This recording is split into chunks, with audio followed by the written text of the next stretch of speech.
722. I'm headed to the W2, baby. Getting that money. Not going to work for Walmart Spark tonight. I have a spiritual appointment on Tuesdays, and I can make it real easy this week because I had just another incredible week last week. I worked 3 times for part-time for Walmart Spark last week. I made 100, I think about 120, I think it was, and then 143. And then I worked 1 full-time day, which was Saturday, for Walmart Spark. You know, the goal there is to make 300, and I made 413, had my best day ever. So just with Walmart Spark, I made $818. Right there, that makes my goal for the week. Beats my goal. Then I did a little DoorDash and Grubhub here and there. Not a whole lot, but did do deliveries for both. And I also worked an extra day at my W2. So all that adds up to almost $1,200, maybe about $1,150 extra money in my pocket last week.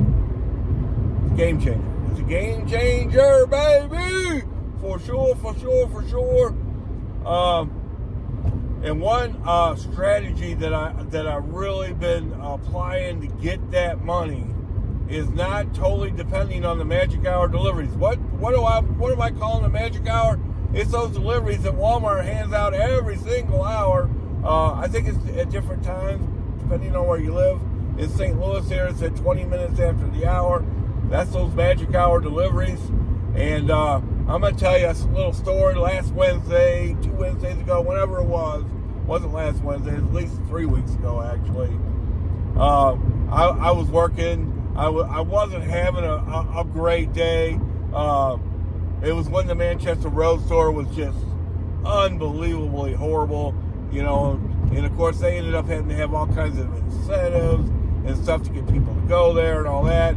But what happened was there was an hour where, I had waited, blah, blah, blah. Finally got the delivery. Then I went to delivery, and it pushed me past the 20-minute mark, right? And then I got offered a few deliveries here and there. I decided not to turn on DoorDash for whatever reason. I don't remember the reason. But then the magic hour came, and I didn't get anything. So I was in a situation where I was going to go almost 2 hours without a Walmart Spark delivery. And I had gotten, and why I was so angry about it, and I did something that I never ever do. I just went home. You know, I never do that.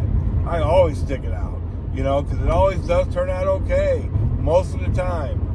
3 times in the last 7 months, 8 months, whatever it is, I haven't met my goals. That was one of the days, and it's the only day maybe ever. Maybe I've done it one other time where I just went home. It was so aggravating. Getting pushed late the hour before, that in itself is aggravating. And then kind of depending on that 20-minute magic hour delivery, and then not getting it was just, I don't want to use the word devastating, but as far as working for Walmart Spark, it was pretty devastating. And I just took my toys and went home, that day. God knows what was going on in my head. I'm pretty crazy. So since that day, I've learned not to totally depend on the magic hour 20-minute deliveries because hey man, they will let you down. They will. Just the other day at 1:20 on Saturday, the day I made $400. At 1:20, I didn't get a 20 a magic hour delivery. It didn't happen. Nothing. There's been other times in this last week because I've been really looking at it, where I'll be, let's say in St. Peter's, and they offered me a delivery in Florissant, or I'll be deep into Manchester and they'll offer me a delivery in Florissant, or I'll be in St. Peter's and they'll offer me a delivery all the way off over on Manchester Road. There's times where I just don't want to go there because they are a mess. The Manchester Road store, not all the time, but sometimes at least, it can be a total mess. I'm sure it's possible you have a store like that in your area that has good deliveries. It's fairly busy, but sometimes they just get bogged down. And then on top of all that, on the weekends especially, the traffic outside of that store can be horrendous, bumper to bumper. So there's times where you just don't want to be there. And as far as going to Florissant, I can't go there from my job, but even that is not what I want to do, because then I'm so far away from where I want to end up, and I don't know that area is good, blah, blah, blah. So, and then there's other times, I noticed this too, they have like a pre-magic hour delivery sometimes. You gotta be careful about that they'll offer you something that doesn't even look right, like pay $15 or something at like 17 after or 18 after, and it's like they're just trying to see if you'll take that, because you're so scared to death you're not going to get something after, but I've learned not to take those, and then you'll end up getting a decent delivery after. There's a couple times where I've got like an offer that didn't make sense, $15 to go 7 miles or something at 17 or 18 after, and they make it look like that's your magic hour delivery, and then I didn't take it, and then a few minutes later, at 21, 23 after, when they usually come in, 23 is about the average time, then I end up getting a $30 offer. So be careful about that too, but what I've learned to do is, hey man, if one comes in between that makes sense, I'm going to do it. Especially if I get pushed beyond the time by the store before or the delivery before. It doesn't have to be the store was bogged down. Sometimes the deliveries will go a little farther. Sometimes it's a shopping order that had a ton of items that paid really, really well. There's times where I'm close. That happened to me Saturday too. I got a shopping order, had 37 items. It went a little bit of a distance, and I had to hustle to get it done by the 20-minute after, by the magic hour. So that'll happen too. But all I'm saying, and this is what I've learned to do. I've learned to compromise the total.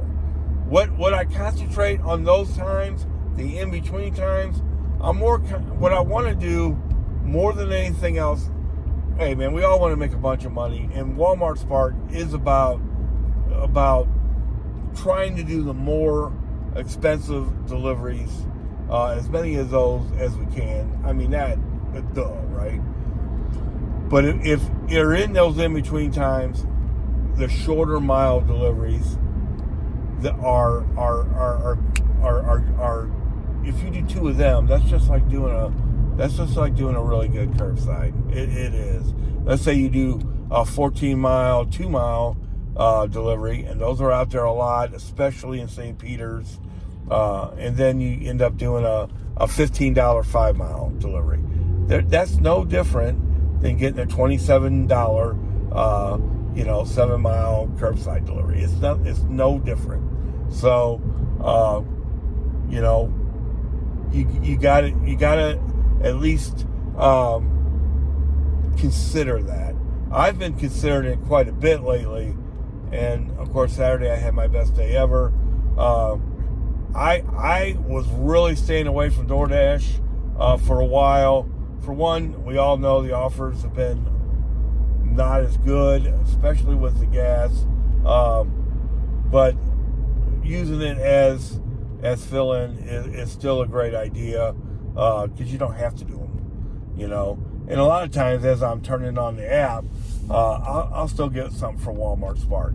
So, but the last 2 or 3 weeks, in a row, I've been using DoorDash to fill in a little bit, and I'm probably going to use DoorDash more rather than less going forward. To do the fill in, so I don't have to depend so much on the magic hour deliveries. So I can take deliveries going to places I want to go. That's an important thing too. We know about the Sam's Club deliveries, that they a lot of times they'll hand them out at 20 minutes after, but you don't get them until the on the hour. You get it on the magic hour, which is 20 minutes after, but it doesn't pick up until, let's say you get it at 9:20, it won't pick up till 10. What are you gonna do for that 40 minutes?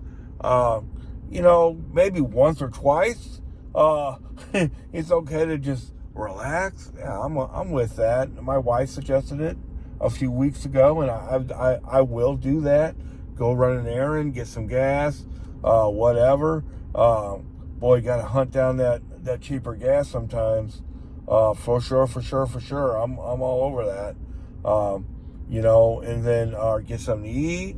But you only can really do that, once per shift, maybe 2 times per shift, at the most.